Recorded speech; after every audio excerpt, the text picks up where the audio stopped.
अगर नेपाल का और बांग्लादेश का जेंजी सड़कों पे उतर के अपने देश की सरकारों को बदल सकता है, तो हमारे देश का जेंजी पेपर लीक करने वाले मंत्रियों को जेल नहीं भेज सकता। नहीं चल दुर्गा ना काली ना सरस्वती, इन्होंने हमारे लिए क्या किया? इन पत्थरों की नहीं, ये तो सब आर्य से आए हैं, विदेश से आए हैं। और हमारे देवी देवता हैं, बहुत लोग उनको नहीं, ये देवी देवता नहीं, ये आर्य से आए हैं, बाहर से विदेश से आए हैं, ये विदेश से यूरेशिया से आए हैं। इनको लाया गया है, आर्य लोग लाए हैं। बताया आप क्या? ये मैंने किताबों में पढ़ा है। किस किताब? सारी किताबें जो बहुजन समाज की हैं किताबें, यहाँ बुद्ध जी के किताबें। भारत में बहुत से ऐसे लोग हैं जो उनका पूजा पाठ, अरे वो पूजा पाठ करें, वो नहीं जानते तो पूजा पाठ करें, हम वो पत्थर की देवी को हम पूजा करेंगे। अरे ना, अरे पिल्ले ना, तू पूजा तो बिल्कुल भी ना कर, बल्कि पूजा के जगह पर अपने बहन बेटियों को किसी सस्ते वाले कोठे पर ले जाकर नचवा, हमको कोई उसमें दिक्कत परेशानी ना है। तू हमारे देवी देवताओं को गाली देगा, उनको उल्टा सीधा बोलेगा, उनका मजाक बनाएगा, तो आखिर तू कैसे छोड़ा जाएगा? तो चलिए शुरू करते हैं। मेरे पिताजी का नाम मैं हजरतगंज में गया था। मैं नशे की हालत में सब देवी देवताओं को गलत शब्दों में इस्तेमाल कर लिया। मैं वो हमारे भगवान हैं, हमसे सर गलती हो गई, वो हमारे पूजनीय हैं, हम ऐसी गलती जीवन में नहीं कभी दोबारा होगी। मैं नशे की हालत में। वैसे इस गंदे नीले खून वाले अंकल जी का जो इलाज है ना, पुलिस कर चुकी है, लखनऊ की पुलिस अच्छे से कर चुकी है। लेकिन इस पिल्ले ने ऐसी ऐसी बातें बोली थी हिंदू देवी देवताओं को लेकर, जिसको मैं यहाँ पर दिखा भी नहीं सकता। ये मैंने किताबों में पढ़ा है। किस किताब? सारी किताबें जो बहुजन समाज की हैं किताबें, यहाँ बुद्ध जी के किताब। बहुजन समाज के किताब में ऐसा लिखा हुआ है। इस पिल्ले को तो पकड़ लिया गया, अब उस किताब के खोजबीन के बाद उस लेखक को पकड़कर पेला जाना भी बेहद जरूरी है। ये बड़ी अच्छी बात कही आप। अरे कोई पत्थर दिल होगा जो इस वीडियो को लाइक शेयर न करे, जमीन को फाड़ कर निकल गई मस्जिद, अल्लाह का करिश्मा हो गया। दोस्तों, जैसे जालिमों ने हमारी मस्जिद को छीनना चाहा, संभल के अंदर अल्लाह रब्बुल आलमीन ने संभल चंदोसी के अंदर एक और मस्जिद अल्लाह के जमकर खुशी मिली है इस नाजायज वाले औलाद को। अरे इसने तो बावड़ी की जगह सीधा मस्जिद निकाल दिया। अब जब इतनी ज्यादा खुशी इस पिल्ले को मिल ही गई है, तो जो सर्वे है ना पूरा संभल में होना चाहिए, फिर पता चलेगा कि आखिर कहां कहां से मस्जिदें छुपा रखी हैं। बावड़ी को मस्जिद बना दो, अरे स्पीड ब्रेकर को मजार बना दो। हम तो कहते हैं इस काम के लिए इस बंदे को यूपी पुलिस द्वारा कुछ बेहद ही अच्छा वाला इनाम देना चाहिए। अरे ज्यादा ना सही तो ये जो डंडा दिख रहा ना, नीचे से डालकर ऊपर से निकाल दो, बस इतना ही काफी है।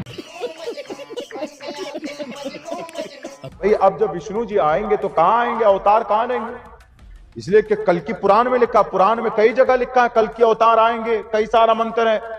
वो एक तो यह है अज्ञान हेतु किरत मोहम्मद अंधकारम नाशम विदायम हितोदयत विवेका भय वैदाहम मित पुरुष महानिमादित्यो वरुण तपस्य प्रस्तात् अहमिद्दि पृष्ठुति मेघामर्तस्य जगरंबाम सूर्या जाने, बहुत सारे मंत्र, बहुत सारे। नराशन सम्माजनम माजन्नि शैदीरम पूषणम सन्मैरी भे रथम न दुर्गा दव सवा सुदानवो विश्व सम्मातरो आंसो निष्पिपर्ता, कम से कम 50-100 मंत्र है अंतिम महर्षि के बारे में, अंतिम अवतार के बारे में। इस मौलाना को सब कुछ अच्छे से पता है कि आखिर भगवान विष्णु का अंतिम अवतार कहां पर होगा। लेकिन जो हमारे हिंदू मियाँ हैं, यानी टोटी वाले भैया, उनको तो कुछ भी ना पता। उनको लगता है कि ऐसा कुछ बोलने से आपसी जो सौहार्द है ना खराब होगा, भाईचारा बिल्कुल बिगड़ जाएगा। इसलिए खुदाई जानकारी ये सब बिल्कुल भी ना किया जाए। अब पता नहीं क्या मियाँ भाई की मजबूरी है। तो हेलो दोस्तों, मैं Abhay Nagvanshi, change your luck, zero से हीरो तक में आपका स्वागत है।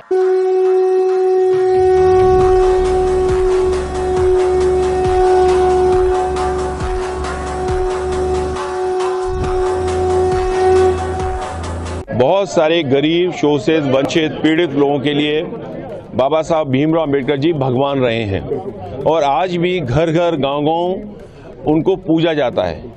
उनका सम्मान ये है कि उन्होंने हक और सम्मान से जीने का रास्ता संविधान के माध्यम से तमाम गरीब, शोषित, वंचित लोगों को दिया है। उत्तर प्रदेश में एक साहब की प्रतिमा खड़ी है, इस तरह उंगली का इशारा है कि ये जमीन तो मेरी है, वो सामने वाला जो खाली गिलाट है वो भी मेरा है, मैं वहां दिया। यही होता है दोहरा चेहरा, दो मुंहे वाला सांप। एक मुंह जो है वो बाबा साहब को भगवान बोल रहा, और जो दूसरा वाला लफंडर वाला मुंह है ना, वो बाबा साहब को भूमाफिया बोल रहा। वो जो हाथ दिखा रहे हैं मूर्ति में, वो आगे वाली भी जो जमीन है ना, हमारी है। और इस बात पर कोई भी चिमटा भिमटा है कुछ भी ना बोलेगा। अरे बोलेगा क्यों, आखिर जो उनके सगे जीजा जी ठहरे। अगर नेपाल का और बांग्लादेश का जेंजी सड़कों पे उतर के अपने देश की सरकारों को बदल सकता है, तो हमारे देश का जेंजी पेपर लीक करने वाले मंत्रियों को जेल नहीं भेज सकता। नहीं भेज सकता घुंगरू सेठ, बिल्कुल भी नहीं भेज सकता, क्योंकि वहां की जनता का मुद्दा जो है बिल्कुल एक और फिक्स था। लेकिन तुम्हारे पाले गए पिल्लों का कोई मुद्दा या सर पर है ही ना। कैसे कैसे लोग रहते हैं यार यहाँ पर।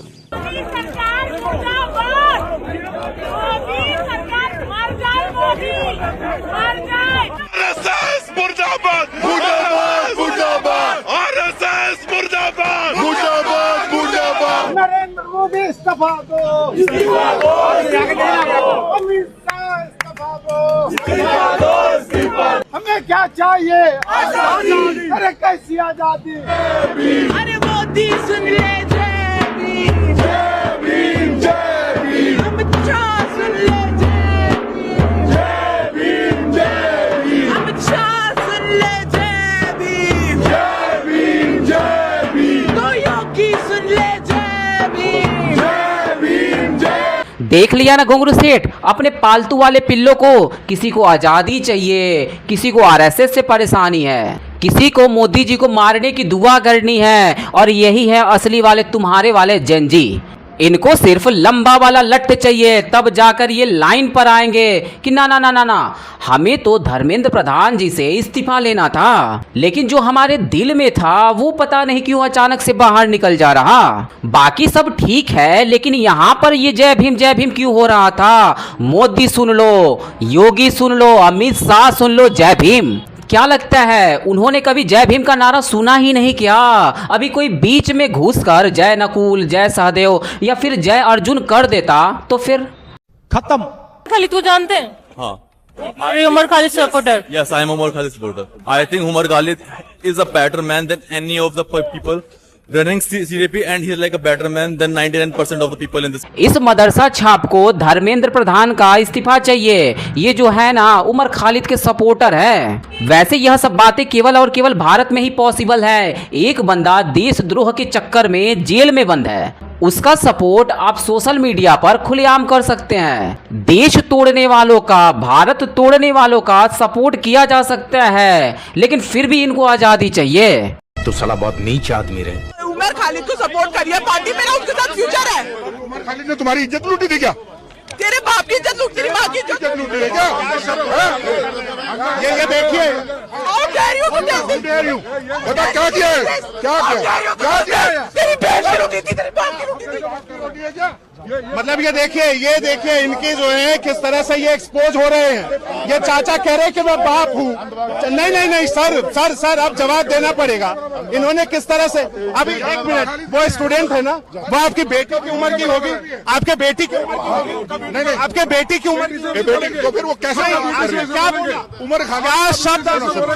आप अपनी बेटी के लिए सवाल करो, सवाल अपनी बेटी के लिए बोल सकते। यह बूढ़ा कॉकरोच बनने के चक्कर में एक महिला का सम्मान ही भूल गया था। वैसे जब कोई चीज पर्सनल जुड़ी होती है, खुद से जुड़ी होती है, तब जो फ्रस्ट्रेशन है ना खुलकर बाहर निकलता है। तो हमको यहाँ लगता है कि मैडम ने इनकी जो कुछ पर्सनल नसें हैं दबा दी हैं। उमर खालिद के बारे में कुछ बोल दिया होगा तो ताऊ को बुरा लग गया होगा, क्योंकि उमर खालिद इसका जो अवैध वाला दामाद ठहरा, इसलिए ताऊ को बुरा लग गया होगा कि आखिर हमारे दामाद को कैसे कोई कुछ बोल सकता। और ऊपर से छोटी बेटी का निकाह भी तो करवाना है खालिद मियाँ से, तो बुरा तो लगेगा ही। लेकिन कैमरा बंद होने के बाद इस ताऊ को जमकर पीला गया है। वहाँ भी मारा। आजादी 1947 में मिल गई थी, बीजेपी से क्या आजादी चाहिए और आरएसएस से कि क्या मतलब है इनका। हम स्टूडेंट्स यहाँ खड़े हैं, हम नीट के लिए खड़े हैं, पेपर लीक ना हो, हमारा फ्यूचर सिक्योर रहे, हम इसलिए खड़े हैं। अब हमारी आवाजों के बीच आरएसएस मुर्दाबाद के नारे लग रहे हैं, तो फिर ये हमारे को सामने रख के ये अपनी रोटियां सेकी जा रही हैं और कुछ नहीं। ये है हमारे देश के युवा, इनको धर्मेंद्र प्रधान से इस्तीफा चाहिए। जो नीट पेपर लीक हुआ था उस पर जवाब चाहिए, उस पर सरकार का एक्शन चाहिए, लेकिन इन लोगों को कर रखा था। ये फंस गया। फिर से आंदोलन शुरू करेंगे और फिर से हम अपना धरना देंगे। और किसको पाकिस्तानी कहोगे आप? स्टूडेंट्स को पाकिस्तानी कहोगे, मुझे पाकिस्तानी कहोगे, अपोजिशन को पाकिस्तानी कहोगे, आप जैसे पत्रकारों को पाकिस्तानी कहेंगे जो सरकार से सवाल पूछते हैं। तो भारतीय है कौन, इंडियन है कौन? बस आईटी सेल वाले। क्या लगा रखा है इस देश में? हम देख रहे हैं 10-12 साल में, जो पिछले 10-12 साल में जो इंडिया का पॉलिटिक्स रहा है, हिंदू मुस्लिम कर रहे हैं। उस हिंदू मुस्लिम से किसी को जॉब नहीं मिल रही है, उस हिंदू मुस्लिम से किसी की एग्जाम अच्छी नहीं जा रही है। तो वो सारा फोकस बदलना पड़ेगा, सरकार का जो प्रायोरिटी वो बदलना पड़ेगा, फोकस बदलना पड़ेगा। जब एम्प्लॉयमेंट की बात होगी, जब एजुकेशन की बात होगी, तब कहा जाकर देश सच में प्रोग्रेस। लेकिन ये बात कौन करेगा? केजरी मियाँ के पिल्ले, सनातन से नफरत करने वाले तेरे साथ, आरएसएस से नफरत करने वाले भी तेरे साथ, पूरा आजादी वाला जो गैंग है वो तेरे साथ। तो आखिर ये सब करेगा कौन? उमर खालिद के सपोर्टर, क्योंकि वो भी तो तेरे ही साथ थे। अफजल के सपोर्टर, उमर के supporter. Wake up to reality. आप बताओ, आप क्या करते हो? मैं वकील हूँ सर। एडवोकेट हो आप? जी। अभी कहाँ पे प्रैक्टिस कर रहे हो? दिल्ली हाई कोर्ट में। Delhi high court. अगर आपके यहाँ अगर कोई आता है और आपके देश के खिलाफ कहता है कि हम देश को 7 टुकड़ों में कर देंगे, आपको ये बर्दाश्त होगा? बिल्कुल होगा। देश को 7 टुकड़ों में बर्दाश्त कर लेगा? बिल्कुल कर लेंगे भाई, ऐसा वकील ना तो डूब के मर जाना चाहिए। हमारा 7 टुकड़े देश की। भाई इसका नाम भाई एक बात बता दे रहा हूँ। देखो भाइयों, इसका नाम छोड़ो, जो भी इसका नाम हो, लेकिन एक चीज कुछ दिनों से हमको देखने को मिल रही, ये पढ़े लिखे हो, अनपढ़ हो, जाहिल हो, डॉक्टर, इंजीनियर या फिर वकील हो, सबकी जो मानसिकता है ना, केवल और केवल देश तोड़ने वाली ही होती है, गद्दारों के साथ होती है। अबे साले, इनको पैदा ही इसलिए किया गया है पूरे मोहल्ले वालों की मेहरबानी से। जब भी मौका मिले तब ये देशद्रोहियों के साथ कंधे से कंधा मिलाकर खड़े रहें। जोर जोर से बोल के लोगों को स्कीमें बता दे। कृत जनता पार्टी के पहले प्रदर्शन से धर्मेंद्र प्रधान का इस्तीफा हो या ना हो, मगर इस्तीफे की मांग तो की गई। और इस देश के युवाओं को क्या करना चाहिए था? जिस देश में एक परीक्षा ठीक से नहीं हो पाती है, कोई राज्य नहीं बचा जहां पेपर लीक नहीं होता। इस देश की जवानियां परीक्षा देकर 2-2 साल नतीजे का इंतजार कर रही हैं। इतना खटारा हाल हो चुका है। बात तो आपने बिल्कुल सही कही है रबीजा भाऊजी, लेकिन एक बात इस पर भी हो जाए कि जो न्याय चाहिए था, जिनका इस्तीफा चाहिए था, वो सब छोड़कर ये जो आजादी वाले नारे लगे, आखिर वो कौन थे? उन पर भी हमारी रबीजा भाऊजी एक वीडियो बना दो, जिस कारण असली वाले छात्रों का जो मुद्दा है दब गया। बस हवा निकल गई। सोचिए कि मेरे जैसे व्यक्ति को कहते हैं कि भाई ये लेडी उसामा बिन लादेन, ये कहते हैं बाकायदा टेलीविजन पे कहते हैं कि जिन्ना सिस्टर, जिन्ना की बहन। अरे नहीं नहीं नहीं, ये तो बिल्कुल गलत बात है। ऐसे व्यक्ति को जिन्ना का सिस्टर ना ना ना ना, बेगम बोल, उससे जो फील है वो अच्छा वाला आएगा ना, पूरा अंदर तक आएगा ना। लेकिन हमने जहां तक सुना है कि बेगम और बहन में कुछ ज्यादा फर्क नहीं होता। अरे हाँ, बिल्कुल भी नहीं होता, इसलिए आप लोग कह सकते हैं कोनो बात नहीं। आप किस कॉम्पिटिटिव एग्जाम की तैयारी करते हो, वनडे एग्जाम की या यूपीएससी? एक्चुअली ना मेरी गर्लफ्रेंड नीट की तैयारी कर रही थी, तो जब पेपर लीक होगा तो डिप्रेशन में चलेगी। 1 महीने से डिप्रेशन में ही है वो। 1 महीने डिप्रेशन में है, तो आप उनको नैतिक बल देने के लिए यहाँ आए हैं? हाँ। आपके साथ भी वो आई हैं या आप अकेले ही आए हो? मैं अकेला ही आया हूँ, तबीयत खराब है उनकी। संघर्ष करिए, आपका संघर्ष एक दिन काम आए। ये है असली वाला आशिक कॉकरोच। ये जिंदगी में कुछ हासिल करे या फिर ना करे, लेकिन अपने होने वाली लौंडिया के जगह में सॉरी दिल में जगह जरूर बना लिया है। अच्छा। इस बंदे का तो काम हो गया, निपट गया। जा बचवा 2-4 कॉकरोच निकाला और अपने माल पानी में कुदा दे।